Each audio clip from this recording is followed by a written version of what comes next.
I'm Lois Clymer, and I'm going to talk about the Shroud of Turin, a miracle for our times. What is it, and why is it a miracle? The Shroud of Turin is the burial cloth of Jesus Christ of Nazareth.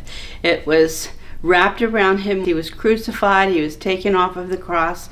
The Bible even mentions that the linen cloth by Joseph of Arimathea was taken off the cross, and he was wrapped in it, and he was buried. And the reason it's a miracle is because it has an image on it. And the image has always been called the image not made by hands. That's what it was known as down through the ages. The reason I think it's a miracle is because today we have the equipment to examine it to show exactly what it is and isn't. And so Jesus made many miracles when he was on earth. We have the record in the New Testament.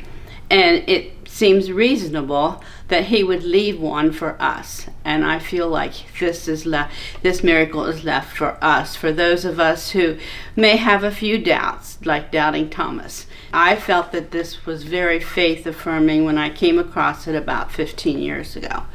And to me, I have always been a Christian, and I grew up in a Christian family, but living in this society, it's very easy to have a few doubts because we are still impacted by the Enlightenment, especially in our colleges. We're impacted by that thinking, which is that there is no room for the supernatural, which is such a shame, and I'll cover that more lately.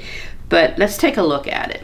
Let me show you how it was wrapped around Jesus Christ. It's a linen cloth 14 feet long, and it was wrapped around the body like this, so that when we stretch it out straight, we have the head, the front of the head, and the back of the head. One thing that's interesting about the shroud is that there has been more studies done on it than any other relic in history. Something like 600,000 hours have been spent examining it. This book by Antonassi, he gave his testimony in the beginning, which I found very interesting. He said that he was an agnostic, and when he first became aware of this, he felt like it would threaten his worldview, especially with relation to his girlfriend, who was very devout.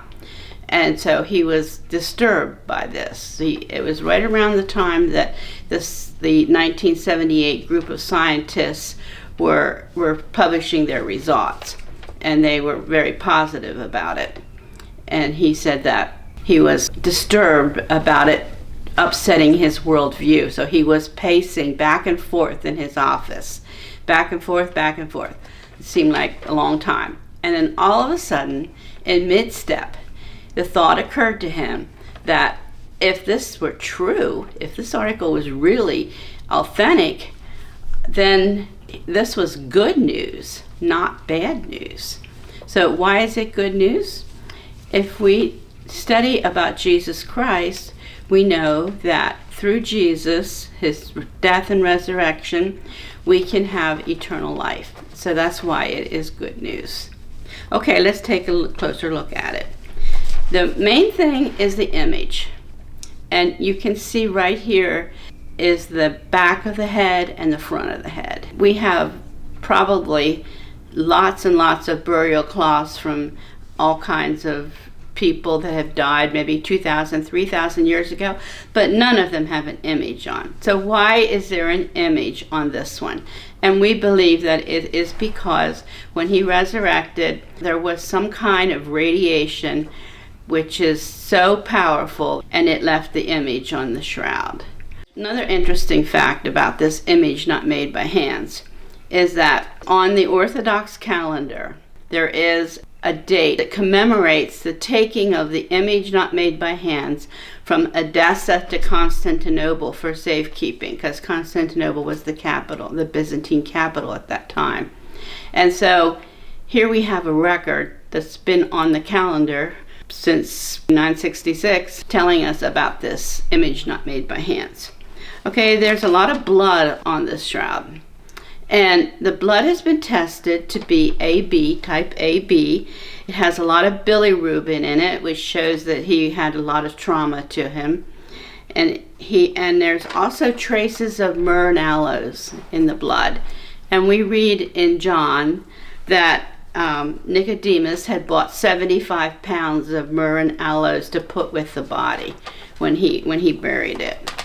We have pollen and dirt on the nose, probably from falling, and this dirt has been tested to be the same as in the garden tomb. And we have pollen on there, which has been tested to be from flowers around Jerusalem. Another interesting fact about this is that we think that 5th and 6th century artists were looking at the shroud when they painted their pictures of Jesus Christ.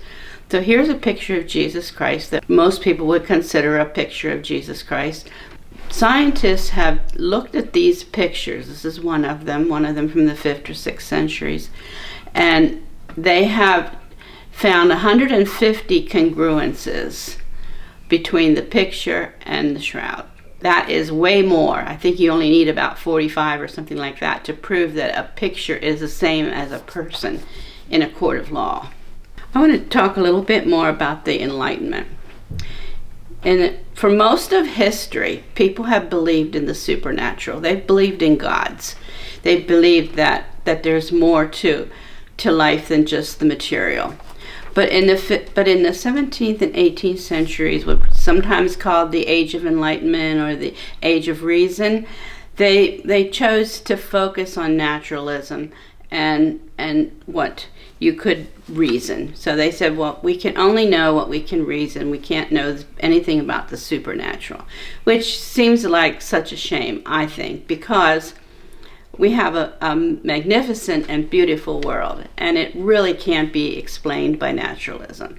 And our bodies are wonderfully made, and they really can't be explained by naturalism either. I believe that God made me, and I believe he made me for a purpose. Next time I'm going to talk about fish up in the sky, Capricornus and Pisces. So why are fish in the sky? So we'll be back to constellations next time.